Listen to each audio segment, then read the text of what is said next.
Thomas and friends, making tracks to great destinations.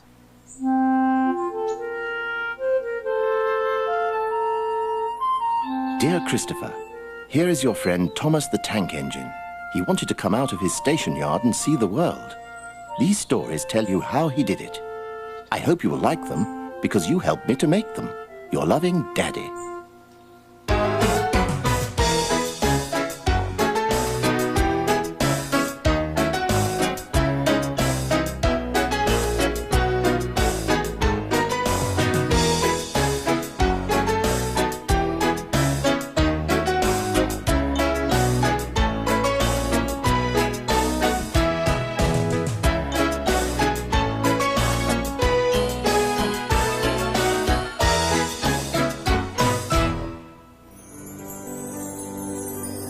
The island of Sodor is surrounded by beautiful blue sea.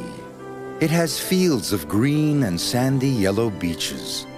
There are rivers, streams, and lots of trees where the birds sing. There are windmills and a coal mine, and docks where visitors to the island arrive.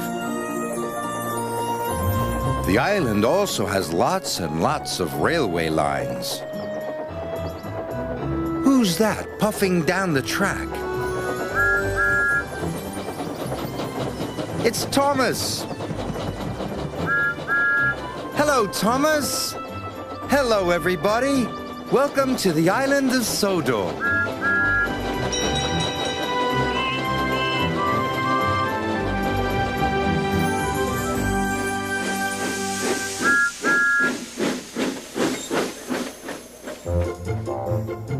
Today on the island of Sodor, we find out what happens when Rusty races to Duncan's rescue.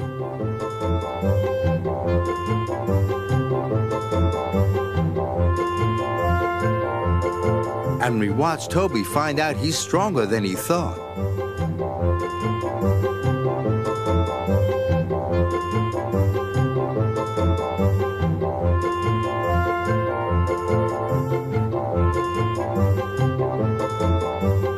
But first, there are spooky goings-on at the smelter's yard.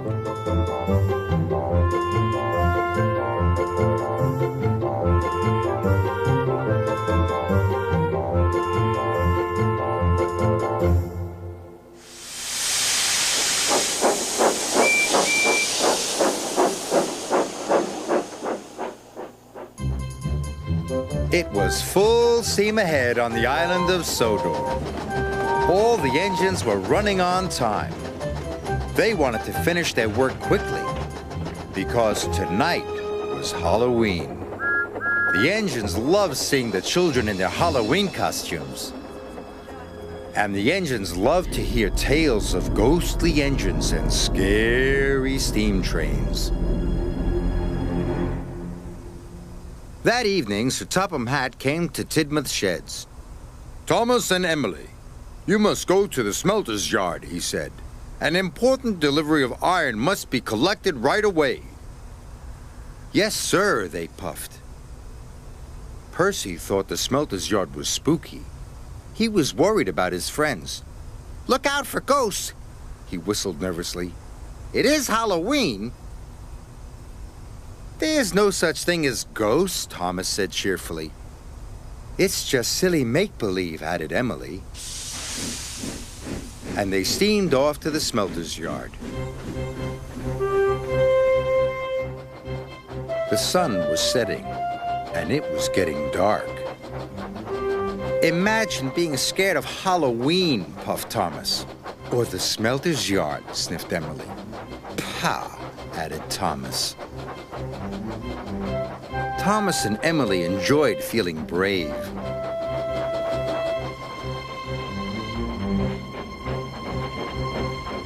But when they got to the smelter's yard, it was very spooky. "Oh my," whispered Emily. "Oh dear," hissed Thomas. They puffed slowly through the piles of jagged steel and twisted scrap. The air grew hotter and the smoke grew thicker. Ari and Bert were lurking nearby. The two Diesels saw the chance to scare a couple of steamies. When Thomas and Emily rolled by, they moaned and groaned. It sounded spooky. "What was that?" snapped Emily. "You said there was no such thing as ghosts."